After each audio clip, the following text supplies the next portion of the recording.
Bonjour, toi qui m'écoutes. Pour ce 2 avril, la méditation a pour titre « Toi aussi, tu es un fils bien-aimé ». Matthieu 3, verset 17 se lit ainsi « Et voici, une voix fit entendre des cieux ces paroles. Celui-ci est mon fils bien-aimé, en qui j'ai mis toute mon affection. » Dr N étudiait la Bible avec moi lorsqu'il a été témoin pour la première fois d'un baptême par immersion.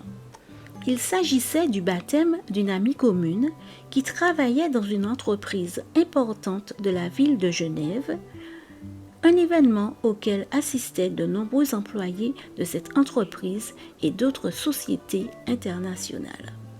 J'ai été impressionnée par l'éclairage personnel que ce professeur japonais a tiré de l'événement. Appliquant ce qu'il avait lu sur le baptême de Jésus, il a commenté en se référant à notre ami.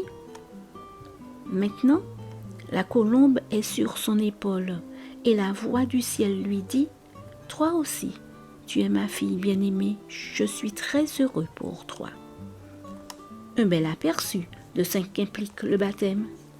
Celui de Jésus, sans doute à un autre niveau que le nôtre, a également été un événement décisif dans sa vie. Il n'y avait rien de magique ou de sacramentel dans le but de ce rite initiatique. Le lieu est important. C'est à cet endroit que les Israélites ont traversé le Jourdain pour entrer dans la terre promise. Cette traversée a marqué de manière très concrète le passage de l'errance dans le désert à l'entrée dans la terre promise. Ce trajet à travers l'eau a symbolisé la rupture avec le passé et le début d'une nouvelle vie.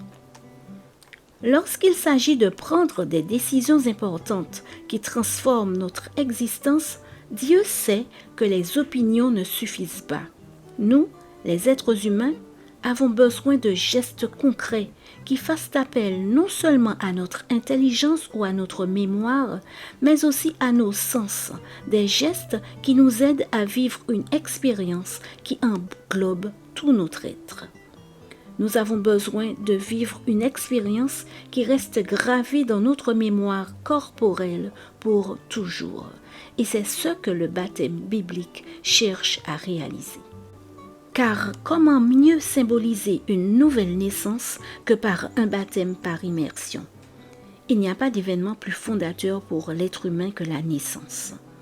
Comment symboliser à la fois notre mort au passé et notre résurrection à une vie nouvelle?